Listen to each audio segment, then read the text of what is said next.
Ada yang nanya, Habib nggak turun, Habib? Banyak yang nanya, Habib kemana? Jawab saya gampang, dulu gue turun, lu nggak turun. Sampai capek, sampai kita di penjara, sampai laskar kita dibunuh, saudara, lu pada diem aja. Nah, sekarang lu baru pada teriak, gua nonton dulu dah. Masya Allah. Tapi bukan berarti saya nggak dukung, enggak. Saudara, kalau gerakan mahasiswa, buruh, tani, insya Allah semuanya murni. Cuman yang teriak-teriak nyariin saya bukan yang begitu. Ini yang nyariin yang kemarin maki-maki kita, yang kemarin apa namanya menghina-hina kita, yang kemarin ikut musuhin kita, pada nyariin Habib Rizik. Mana Habib Rizik? Tumben lu nyari.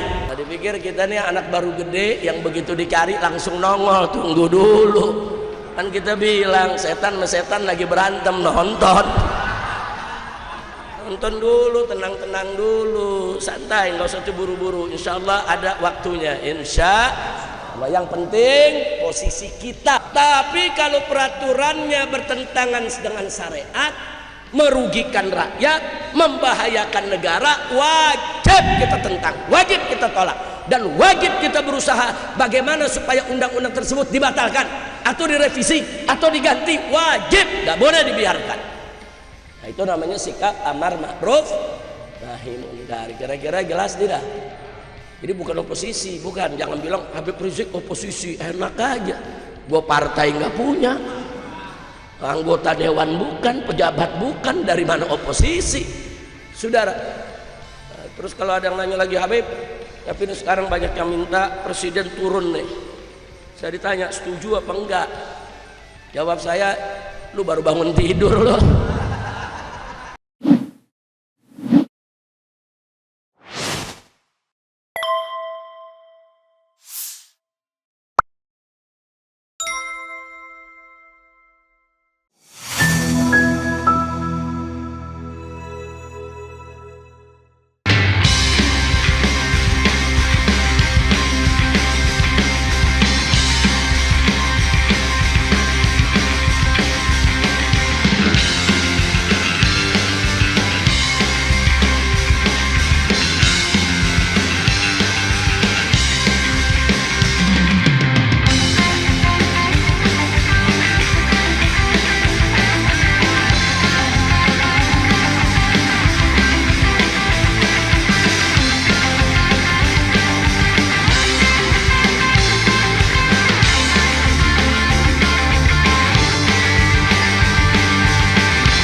Assalamualaikum warahmatullahi wabarakatuh.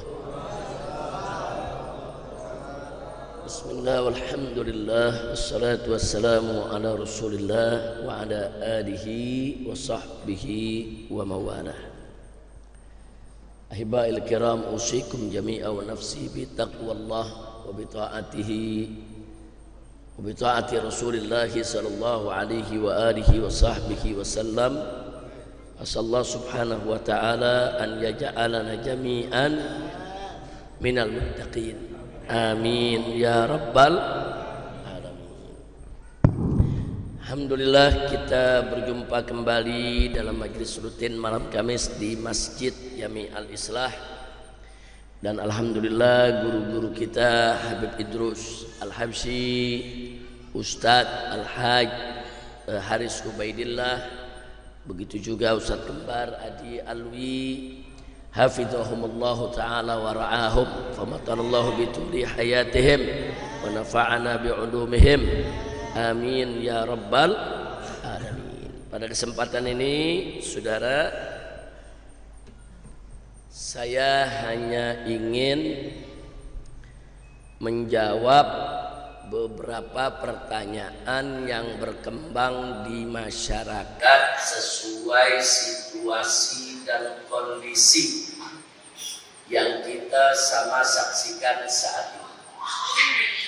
Pertama, ada yang bertanya, apa sih hukum demo? Ini kan lagi rame demo ya, demo rame. Kemudian lagi orang ketamburan kayak itu ya. Biasanya harus paling depan gitu demo.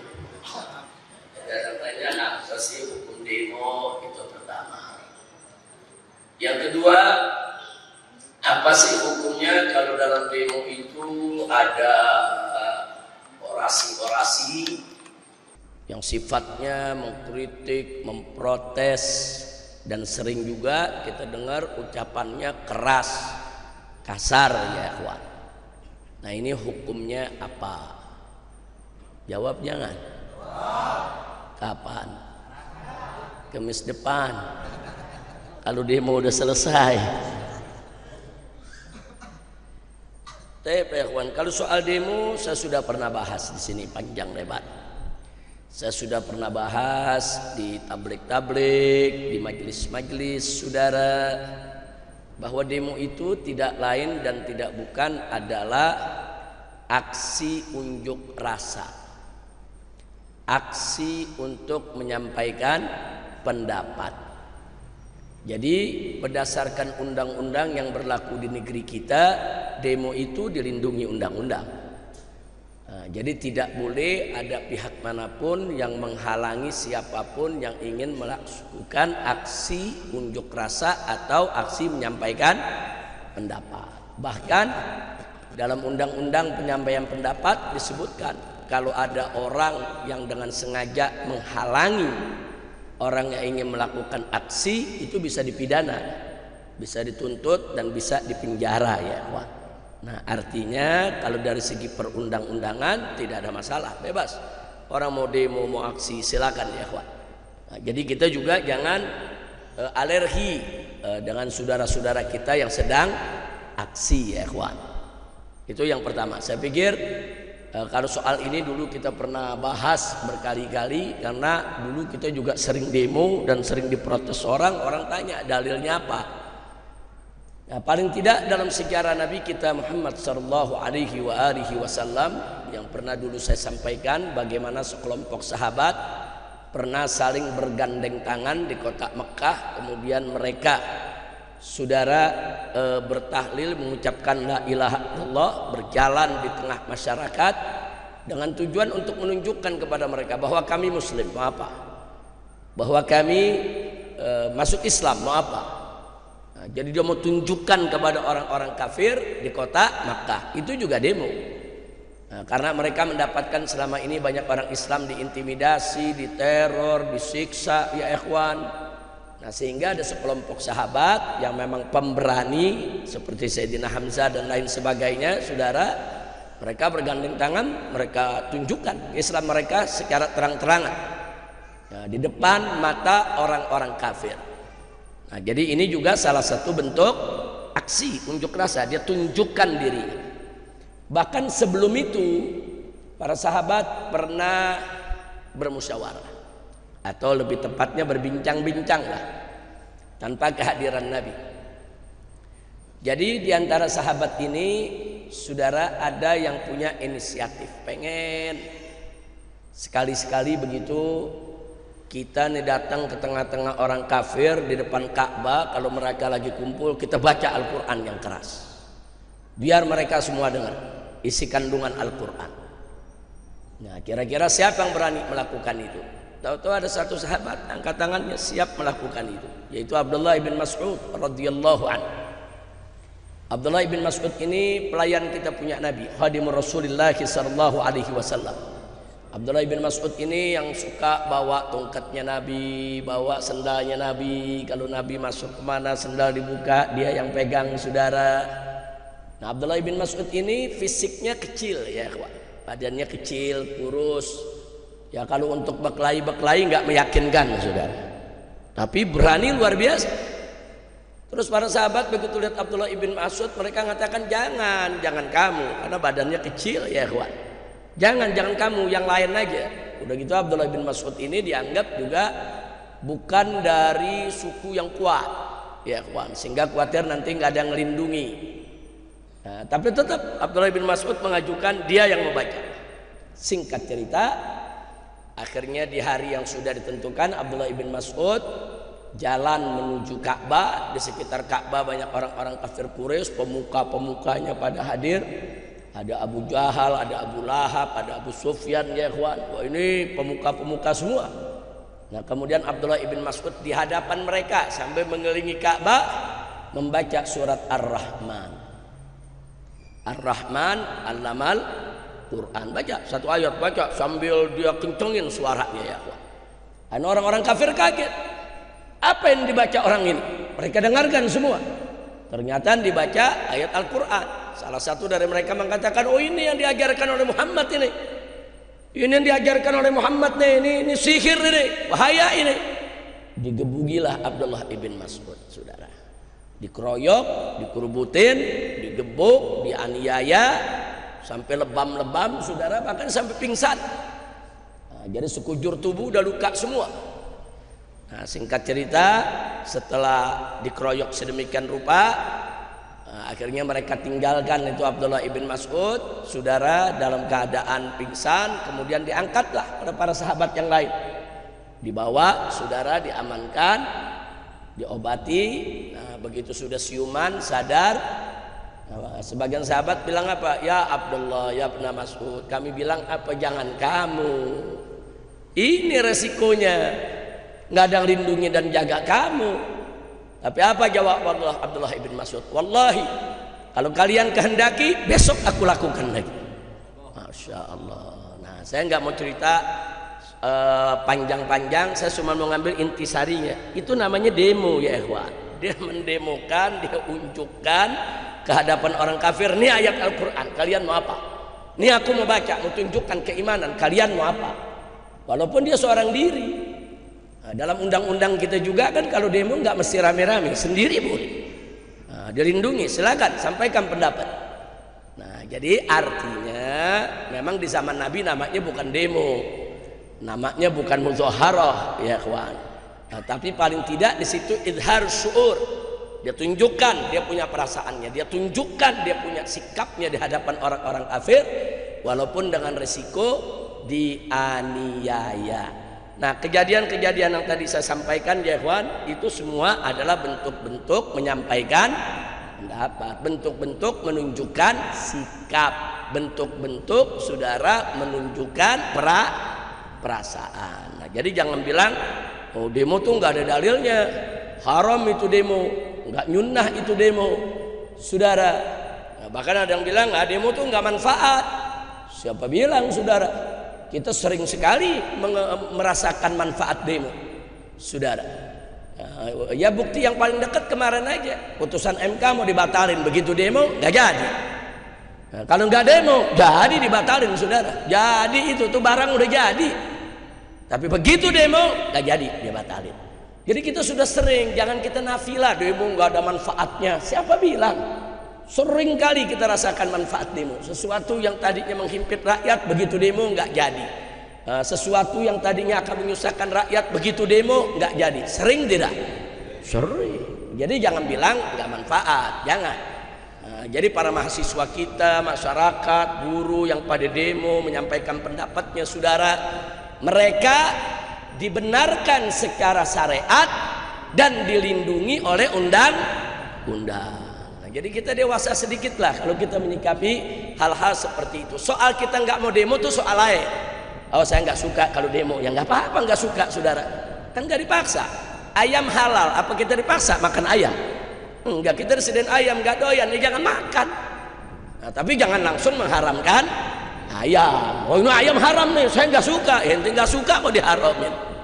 Nah, jangan demo boleh, saudara. Jadi jangan bilang ini demo bid'ah, syirik, tidak nyunnah ya ikhwan. Enggak betul. Kalau kita mau gali-gali, ternyata di zaman Nabi juga ada, hanya namanya bukan demo, tapi bentuknya kan ada, menunjukkan sikap, menyampaikan pendapat. Alhamdulillah. Nah kemudian pertanyaannya sekarang, lalu bagaimana kalau demo itu ada orasi, protes, kritik? Nah saya pikir siapapun tahu, saudara, yang namanya protes dan kritik sah-sah saja untuk disampaikan oleh siapapun, apalagi pada saat demo, saudara. Nah sekarang kita lihat aja, saudara, firman Allah dalam surat An-Nisa ayat 148. Nah, dulu pernah saya bawakan pada saat saya disidang. Waktu sidang ya kawan, waktu saya ditahan, digelar pengadilan di sidang, saudara. Jadi ada jaksa menyela kita. Ini Habib kan guru agama, jadi pakai bahasanya jangan kasar lah kepada pemerintah, begitu ya ikhwan. Karena memang bahasa saya cukup keras saat di sidang. Nah, saudara, nah kita jawab dengan surat An-Nisa ayat 148. Nah, catat itu, surat An-Nisa ayat 148. Wallahu subhanahu wa ta'ala qala la yuhibbullahu al-jahra bis-su'i minal qawli illa man zulim wa kana Allahu sami'an alima. Shadaqallahul azim. Luar biasa ini ayatnya. Apa Allah nyatakan di sini? La yuhibbullah, Allah tidak suka al-jahra bis-su, saudara. Orang al-jahra bis-su minal qauli, orang yang mengucapkan kata-kata buruk secara terang-terang. Allah enggak suka. Kata-kata yang kasar, keras, buruk, saudara, Allah enggak suka. Artinya jangan diucapkan itu. Tapi selanjutnya Allah katakan apa? Illa, kecuali manzulima, orang yang dizalimi. Berarti ada pengecualian enggak? Ada, saudara. Gak boleh kita berucap kasar. Iya, memang gak boleh. Allah larang dan Allah tidak suka. La yuhibbullahu al-jahra bis-su'i minal qawli. Betul, Allah tidak suka dengan ucapan-ucapan buruk, apalagi diucapkan secara terbuka, terang-terangan. Allah nggak suka. Tapi jangan berhenti di situ, baca ayatnya, terusin. Illa man zulim, kecuali orang yang dizalimi. Jadi orang yang dizalimi, saudara, boleh dia mengucapkan kata yang kasar kepada orang yang menzaliminya. Dia dizalimi, dia dianiaya, terus dia katain itu orang sesuka hatinya, dia katain, saudara, dengan kalimat-kalimat yang buruk. Boleh, dia dizalimi. Nah, sekarang kembali kepada demo-demo tadi, itu mereka berucap kasar kepada, ucap kata kasar kepada pejabat. Karena apa? Ya karena pejabatnya zalim. Kalau pejabatnya zalim, baik itu eksekutif, yudikatif, legislatif, kalau mereka membuat kebijakan-kebijakan yang menzalimi rakyat, berarti rakyat mazlum. Berarti rakyat orang-orang yang dizalimi. Lalu kalau rakyat yang dizalimi protes, boleh tidak? Kritik boleh tidak? Ngatain boleh, saudara. Ini pejabat brengsek, pejabat bejat, bikin susah rakyat, boleh. Kenapa tidak ya? Kira-kira jelas gak? Paham gak? Iya, tapi jangan kelewat batas.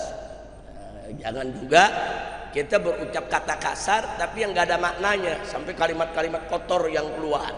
Nah, itu nggak boleh juga, saudara. Jadi ada batasan-batasan yang harus kita jaga, dan jangan juga yang kita ucapkan berupa fitnah.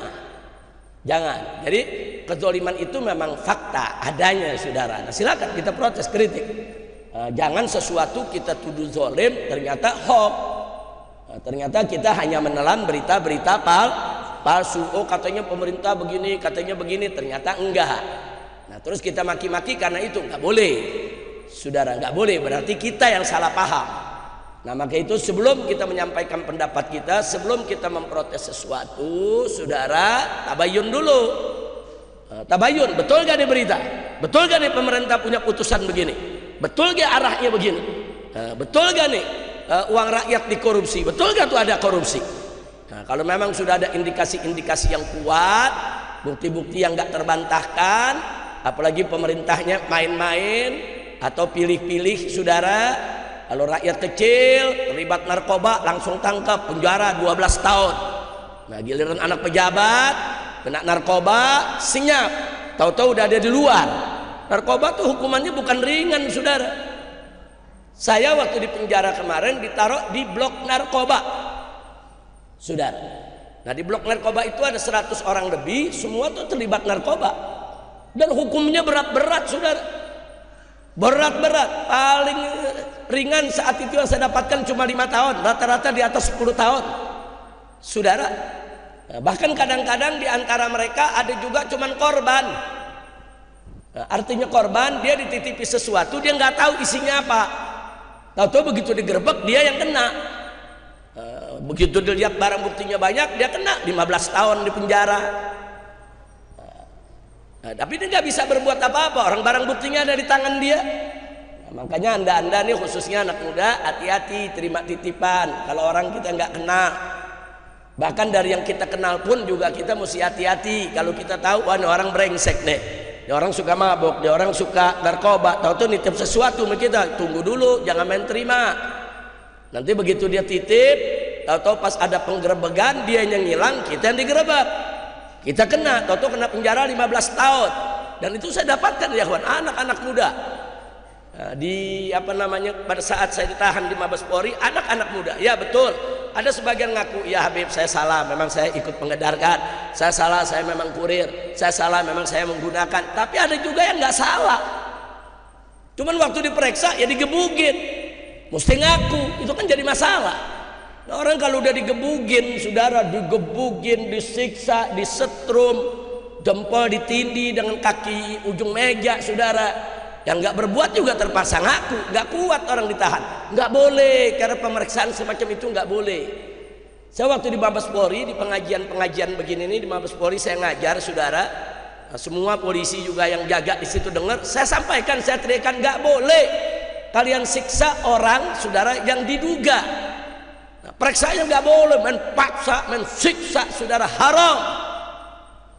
Nggak boleh kita berbuat zalim begitu, nggak boleh ya kawan. Makanya nih kepada anak-anak muda saya ingatkan, kalau ada yang nitip barang apapun, nitip di rumah kita, nitip di mobil kita, saudara. Bahkan yang sekarang kesian ini tukang-tukang ojek, saudara. Ada mereka kirim kirim barang sekarang memanfaatkan Gojek. Kan Gojek nggak tahu isinya apa ya kawan. Tapi ala kulihal, kalau Gojek masih bisa menghindar, pesanannya kan biasa ada di HP itu. Kan kirim ya kemari ya. Ini begini, dia bisa tunjukkan. Saya cuma nganter pak. Nah ini yang ngirim siapa? Ini nomor teleponnya pak. Dia yang ngirim pak. Saya disuruh kirim kemari. Kalau Gojek gampang menghindar. Ada bukti lah di HP-nya saudara. Tapi kalau yang bukan Gojek, saudara hanya karena pertemanan, titip sebentar ya. Toto dia jalan, toto digerebek. Emang orang yang lagi mau nitip tadi lagi diikuti saudara, sama tim buru sergapnya polisi saudara. Tahu-tahu dikasih seseorang, begitu digerebek. Yang kena, yang dipenjara, yang dihukum adalah yang megang barang bukti tersebut ya. Nah, jadi sekali lagi, tolong hidup di zaman sekarang kita harus lebih banyak hati-hati. Nah baiklah, kembali kepada apa yang kita sampaikan tadi, saudara. Karenanya kalau pemerintah nggak mau didemo, bikin undang-undang yang bagus, bikin regulasi yang bagus. Kalau pejabat nggak mau didemo, ya jangan jadi pejabat brengsek. Nah, kalau ada presiden nggak mau didemo, ya jadi presiden yang baik. Kalau DPR nggak mau didemo, saudara, ya bikin undang-undang yang manfaat, yang nggak bertentangan dengan agama, yang manfaat buat rakyat, saudara. Nah, kalau nggak mau didemo, saudara, jangan menyalahgunakan kekuasaan, saudara. Nah, jangan cawe-cawe untuk kepentingan keluarga, undang-undang seenaknya diubah. Orang lain nggak boleh, tapi kalau anaknya boleh. Oh ada undang yang larang, undang-undang dirubah media. Ini negeri bukan punya bapak moyangnya saudara. Ini negeri bukan perusahaan pribadinya. Nah maka itu saudara, pejabat-pejabat brengsek seperti ini wajib memang didemo. Kalau saya katakan harus didemo, nggak boleh dibiarkan. Saudara, harus didemo, harus ditentang, harus dilawan. Nah, dan jangan lupa Nabi mengatakan bahwa afdolul jihad kalimatu haqqin amama sultanul jair. Sebaik-baiknya jihad adalah kalimat hak yang disampaikan di hadapan pemimpin yang zalim, pemimpin yang jahat. Nah, jadi sekali lagi saya mendukung sepenuhnya. Saya mendukung sepenuhnya saudara. Demo-demo yang dilakukan oleh mahasiswa, oleh buruh, oleh masyarakat, oleh rakyat dalam rangka untuk melawan kezaliman dan menegakkan keadilan. Karena kenapa saya harus mendukung? Karena itu bagian daripada amar ma'ruf nahi munkar. Nah, cuman yang saya ingatkan jangan kebablasan dan hati-hati jangan sampai ditunggangi. Saudara, ada yang suka nunggangi gerakan mahasiswanya bagus, gerakan buruhnya bagus, gerakan rakyatnya bagus, tapi ada orang-orang politik yang menunggangi. Saudara, Ya katakanlah kemarin kita bicara soal putusan MK, kan ada politik, partai politik saudara yang ikut mengompori, karena kalau itu nggak jadi dibatalkan, partai politik tadi diuntungkan. Nah begitu nggak jadi dibatalkan, begitu mahasiswa berhasil dengan demonya saudara, ya dia sudah sampai di situ aja berjuangnya. Karena partai politik itu hanya ngincer, kalau ini nggak jadi dibatalkan, saya bisa mengusung saudara calon saya, itu aja tujuannya. Nah ini yang kita mesti waspada. Kadang-kadang partai politik begini saudara sok jadi pahlawan, pura-pura bela mahasiswa, pura-pura bela rakyat. Oh, kadang-kadang ikut turun saudara, ikut teriak soal keadilan, dirinya sendiri gak pernah adil. Ini terjadi saat ini. Hati-hati saudara, hati-hati. Tapi kalau demo-demo buruh, mahasiswa, rakyat, kita lihat aja, untuk suarakan itu keadilan, kebenaran saudara, dukung. Jangan ragu-ragu rakyat Indonesia untuk mendukung saudara, karena memang saudara di kondisi politik kita di negeri ini yang sudah partai semua diborong untuk mendukung rezim, partai nggak bisa diharapkan lagi untuk membela rakyat, maka rakyat harus membela dirinya sendiri saudara.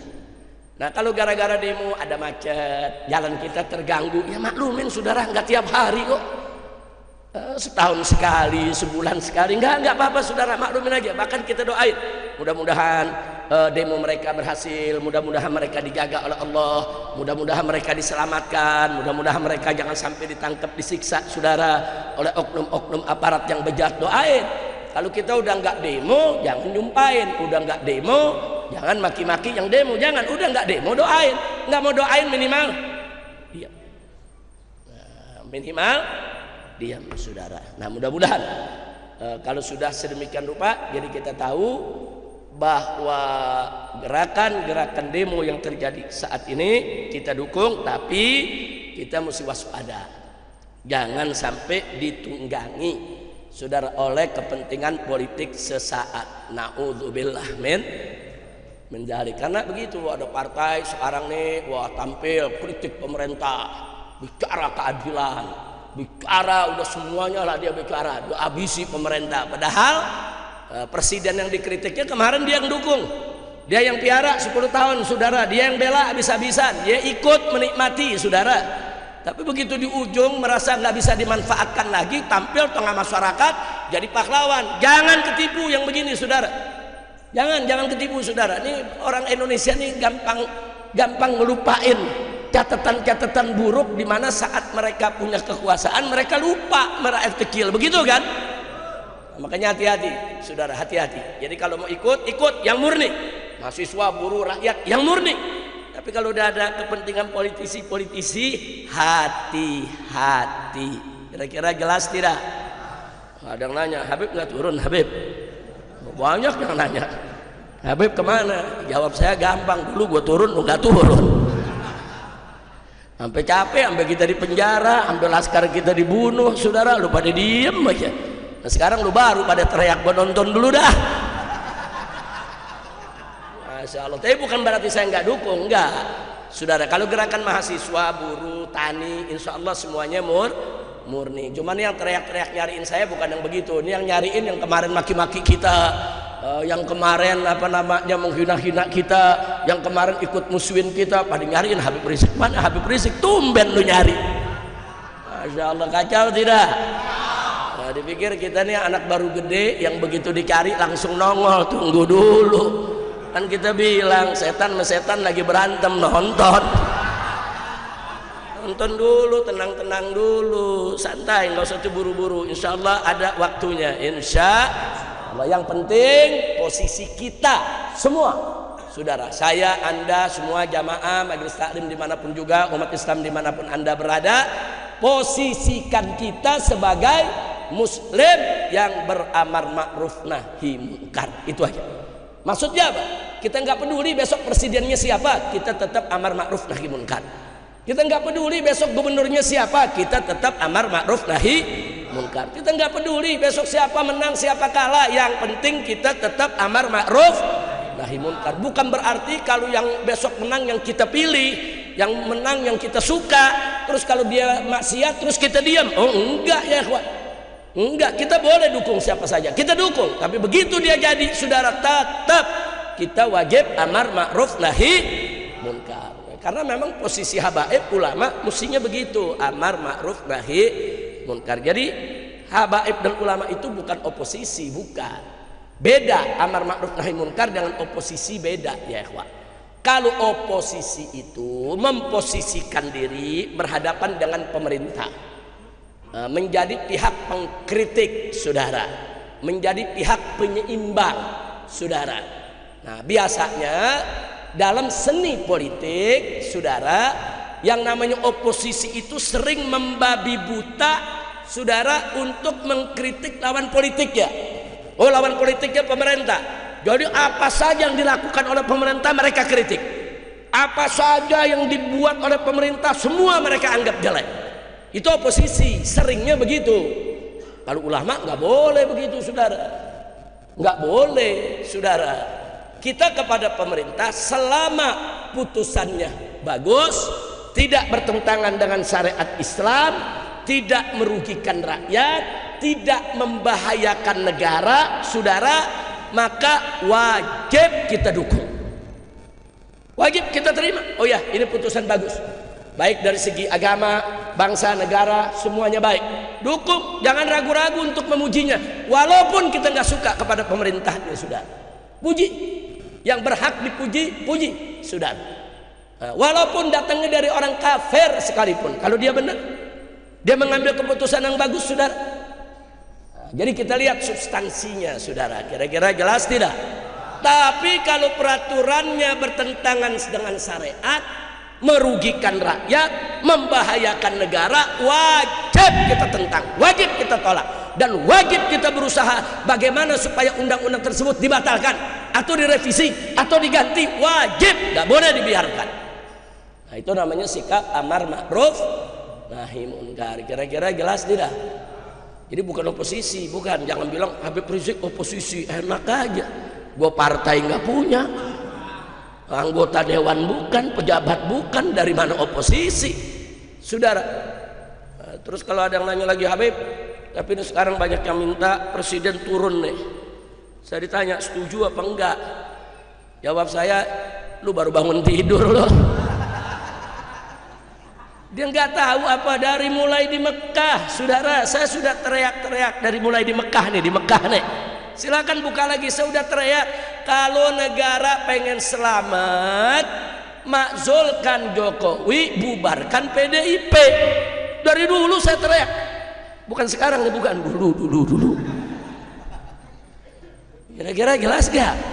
Enggak, saya mau tanya yang hadir sini dulu waktu di Mekah, ada gak rekaman begitu? Ada gak? Beredar gak? Ya udah dari dulu, tahun berapa itu? 2017, sekarang 2024, sekarang baru pada teriak dan sharing Jokowi, lu baru bangun tidur. Kira-kira jelas gak? Tapi nggak apa-apa, lebih baik terlambat daripada tidak sama sekali. Nah udah tinggal 2 bulan lagi beres, baru mau dilengserin. Aduh, kacau dah. Udah gitu pakai nyalain, Habib Rizik nggak turun nih, payah. Udah puyeng. Padahal saya dukung, Beb dukung nggak lengserin? Dari dulu kita juga teriak lengserin saudara. Bahkan dari dulu saya udah bilang ini memang brengsek, nggak sesuai aturan. Aturannya baunya amburadul. Berkali-kali saya teriak brengsek, si brengsek, masa nggak paham sih?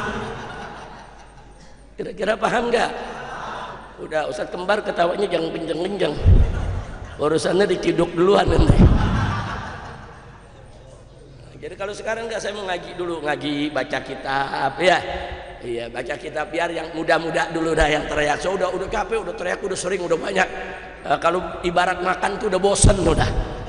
Kira-kira jelas tidak? Paham tidak? Jadi artinya saudara, ya saudara, kalau ada presiden siapapun dia cawe-cawe membangun politik dinasti, dia hanya ingin untuk membahagiakan keluarganya saja dengan mengorbankan daripada kesejahteraan rakyat, wajib segera dilengserkan.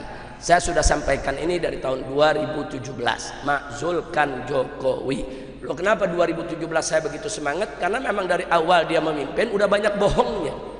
Nah, Allah menyatakan dalam Al-Quran, wailul lil mutaffifin, saudara. Celaka bagi orang-orang tuh yang suka berdusta. Kalau dalam Al-Quran diceritakan orang yang suka mengurang-urangi timbangan, saudara. Dia bohong, dia curang, nggak boleh, saudara. Dan Nabi juga pernah mengatakan, man ghasyana falaysa minna. Barang siapa yang mencurangi kami, membohongi kami, menipu kami, tidak termasuk golongan kami. Dan sejak 2017 dari Mekah sana saya sudah berteriak, saudara, siapapun pemimpin yang memperoleh kemenangan dengan jalan curang tidak akan berkah, tidak akan berkah. Nah, sekarang kita lihat lagi, saudara, dia sama dia ribut, saudara, ekonomi semrawut, saudara, utang nggak tanggung-tanggung, utang yang resmi dari pemerintah aja sudah lebih dari 8.000 triliun. Belum utangnya BUMN yang juga 8.000 triliun, saudara. 8.000 triliun, belum lagi uang pensiunan ASN, TNI, Polri, saudara. Itu jumlahnya nggak kurang dari 4 triliun. Jadi beban yang ada sekarang ini 20 triliun. Kesian Pak Prabowo, besok baru jadi presiden, mesti ngeberesin utang 20.000 triliun. Kalau nggak stroke udah bagus tuh. Ya kan kesian orang jadi presiden dilantik bukan dikasih, saudara, program yang bagus, dikasih apa? Beresin utang. Jokowi yang pesta, saudara, piring pada kotor, Prabowo yang disuruh nyuci, ya. Kacau, kacau. Lah kacau gak? Orang lain yang pesta, ente bayangin lagi pengantenan tamu 1000, semua makan kotor gak piring, terus ente nyuci sendirian, gimana loh? Ya begitu, saya perumpamakannya begitu. Jokowi dan kroni-kroninya yang pesta, saudara, udah piring semua kotor, saudara, semua peralatan pesta ada di situ ditinggal, Prabowo disuruh rapihin, ya kawan. Ya mudah-mudahan Prabowo bisa, amin. Mudah-mudahan Prabowo mampu, amin. Sebab kalau nggak mampu kesian, orang bisa stroke, saudara. Udah beresin utang 20.000 triliun. Banyak yaitu daripada pembangunan yang mangkrak di mana-mana, saudara. Nah, maka itu saran saya, boleh kasih saran? Boleh kasih saran? Ditangkap gak? Nah, saran saya, insya Allah nanti tanggal 20 Oktober jika Bapak Prabowo Subianto dilantik sebagai Presiden Republik Indonesia, saya sarankan program pertamanya dalam rangka untuk menyelamatkan NKRI, seluruh utang negara, saudara, diaudit. Audit, periksa semua utang. Nah, nanti diaudit kelihatan mana utang yang betul-betul legal, mana utang yang ilegal. Utang yang legal itu utang yang disepakati oleh pemerintah dan DPR, saudara. Legal, bayar sesuai perjanjian. Tapi kalau ada utang ilegal, saudara, yang memang DPR tidak pernah setujui atau tidak melalui prosedur yang sebenarnya, tidak ada studinya, saudara, tidak memenuhi persyaratan, saudara, atau bahkan ada satu proyek para ahli sudah mengatakan ini tidak boleh dibangun, ini berbahaya, ini proyek rugi, tapi pemerintah tetap dia tubruk, dia jalan, saudara. Ini semua utang ilegal. Utang yang ilegal ini, saudara, nggak usah dibayar, lalu pelakunya jeblosin semua ke penjara, masukin ke penjara, saudara. Mau siapapun, mau Jokowi ke, saudara, mau Luhut ke, mau siapapun kroni-kroninya, kalau memang terbukti melakukan utang ilegal, tangkap, jebloskan ke penjara, sita semua hartanya, saudara. Jadi itu saya yakin kalau itu diaudit, saudara, utang yang tadinya kelihatan 20.000 triliun mungkin cuma 4.000 triliun, saudara. Sisanya ini banyak dikorupsi, banyak dipakai untuk pribadi. Ada urusan apa kita disuruh bayar utangnya dipakai buat pribadi? Ada urusan apa kita disuruh bayar utang, saudara, yang dipakai, saudara, untuk kepentingan satu kelompok, bukan kepentingan bangsa dan negara? Kira-kira jelas gak? Setuju gak? Ente yang setuju, Prabowo wallahu a'lam. Tapi kalau Prabowo lakukan ini, saudara, insya Allah, saudara, beliau akan bisa memimpin dengan mudah, dengan sejuk, dengan damai, dengan tanpa beban yang berat. Insya Allah. Jangan semua utang dibayar. Tunggu dulu, periksa dulu dong, ini utang siapa? Oh, ini utangnya benar, legal.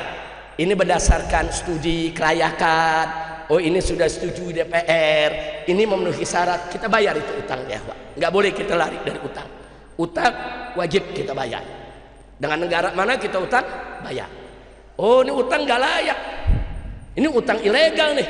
Ini nggak pakai persetujuan DPR, padahal mestinya setujuan DPR. Oh, ini nggak pakai studi kelayakan, padahal seharusnya ada studi kelayakan. Wah, ini melanggar aturan. Oh, ini nggak pakai AMDAL. Nah, kalau memang itu semua melanggar, itu nyatakan sebagai utang ilegal. Ada utang legal, ada utang ilegal. Utang legal bayar, utang ilegal saudara tangkap pelakunya, jebloskan ke penjara, sita semua hartanya saudara. Dan jangan bayar ke luar negeri. Luar negeri juga salah. Siapa suruh Anda memberikan utang kepada pribadi orang? Luar negeri juga tahu kok ada aturan di Perserikatan Bangsa-Bangsa bahwa utang piutang antar dua negara itu harus disetujui sesuai prosedur kenegaraan. Saudara, yang berlaku di negara tersebut, yang berlaku di negara kita harus persetujuan presiden dan DPR, saudara. Tidak ada persetujuan utang ilegal, jangan bayar. Walaupun itu negara asing marah. Oh, nggak bisa, nggak bisa. Anda memberikan kepada pribadi, bukan kepada negara. Silakan tagih sendiri. Itu Jokowi sama kroningnya bisa gempor-gempor tuh. Masuk penjara jurusannya. Amin. Amin. Amin. Ini bukan demo nih, doa. Doa kira-kira jelas gak? Lu paham gak? Ya udah, saya kasih saran gratis tuh buat Pak Prabowo. Biasanya kan konsultan bayar. Konsultan bayar gak? Bayar enggak pakai bayar, gratis sudah.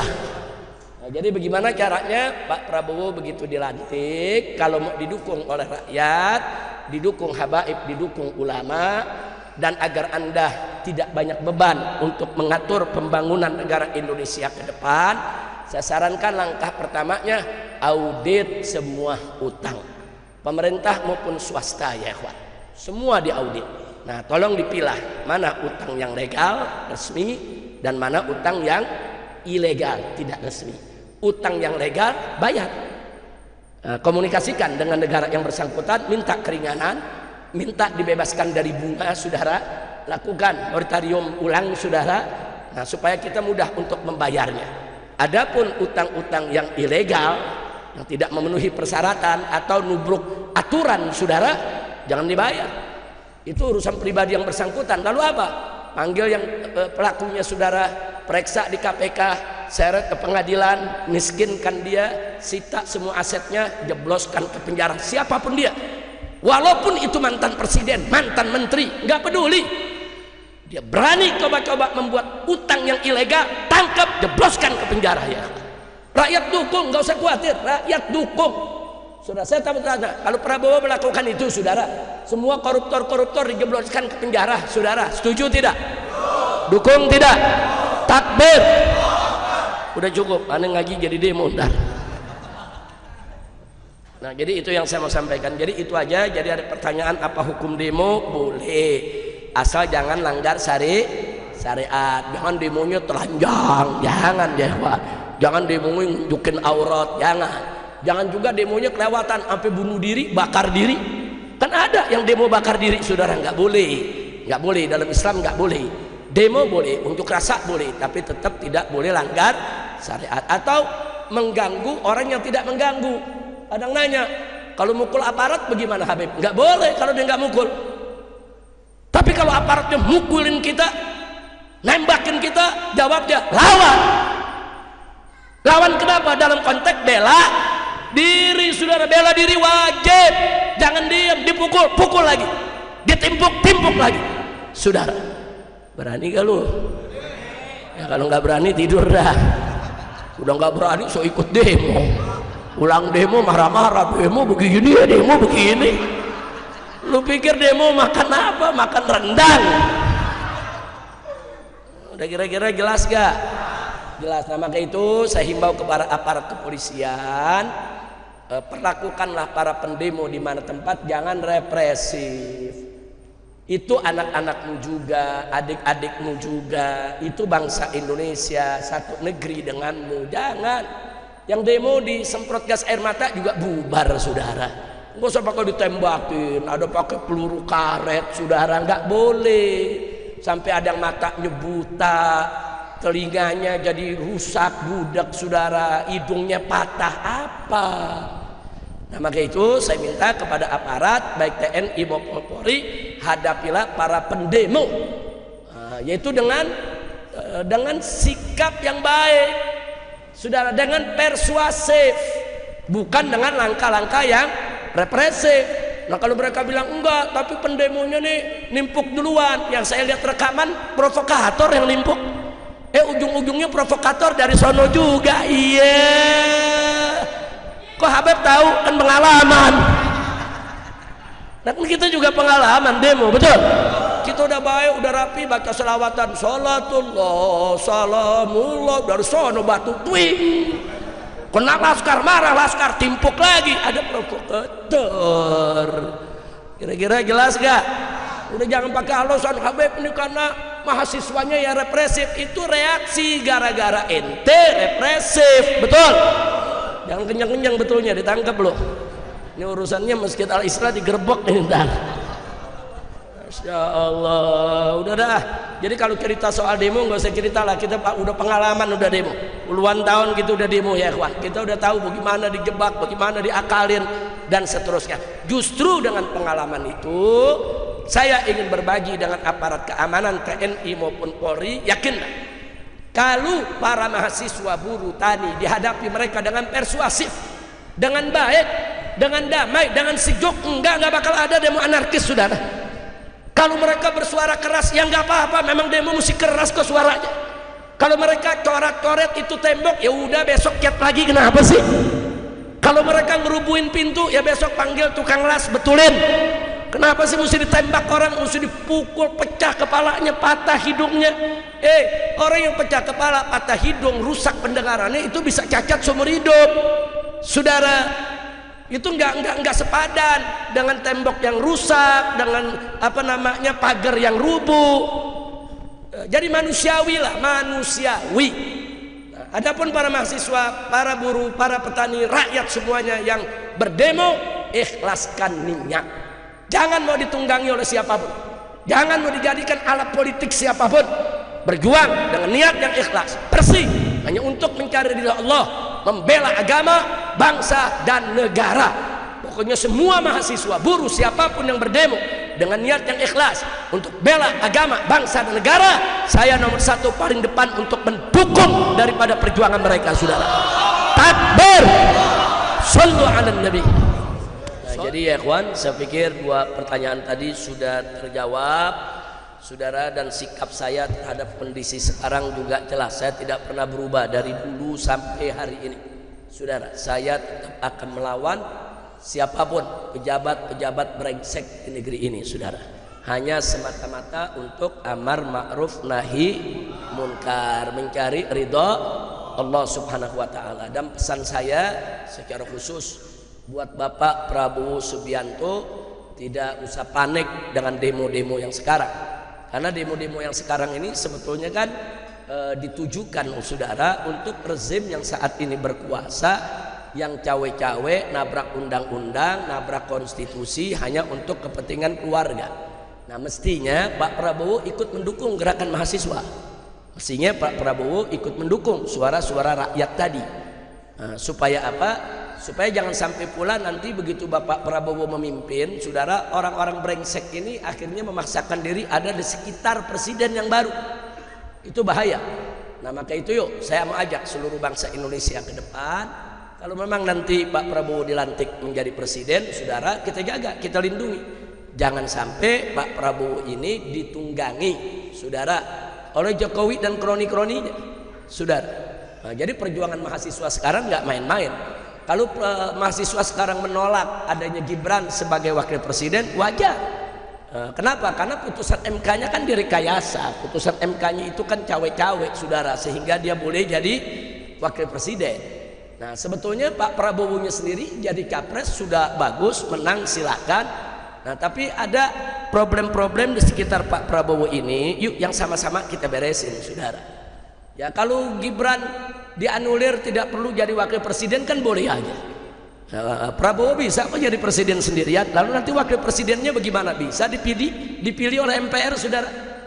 Nah, wakil presidennya, saudara, kalau bermasalah ya berhentikan, anulir, mumpung belum dilantik, saudara. Apa perlu gelar pemilu ulang? Enggak usah pilpres ulang.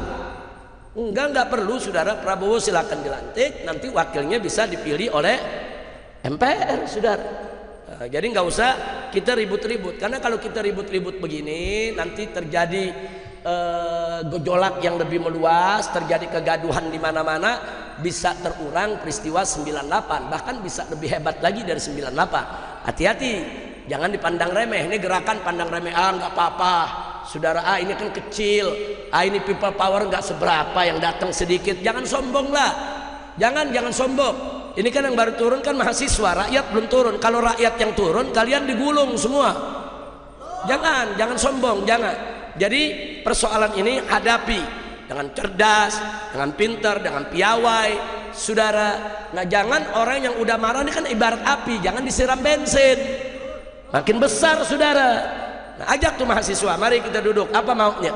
Nah, kalau memang kemauannya wajar kok, mereka nggak mau ada politik dinasti, ya diakomodir aja. Memang nggak boleh ada dinasti, itu nggak boleh, saudara, dalam sistem demokrasi kita. Nah, makanya kan sedih sekali ada ketua umum partai terpilih tahu-tahu menobatkan presiden jadi Raja Jawa. Nggak boleh, saudara. Raja Jawa yang asli itu Sunan Hamengkubuwono yang ada di Yogyakarta, itu Raja Jawa. Orangnya sopan, saudara. Orangnya pinter, sopan, merakyat, dekat dengan masyarakat, keluarganya tidak sombong. Anaknya di jalanan tetap naik angkot, tetap naik beca, nggak naik jet pribadi, saudara. Itu Raja Jawa asli. Oh, kalau yang ini si Firaun Jawa ini. Udah cukup. Saya serahin ke Adi Alwi ini, apa-apa yang mau diselesaikan dulu, silakan Ustaz Adi Alwi. Udah cukup, kalau enggak bubar ini.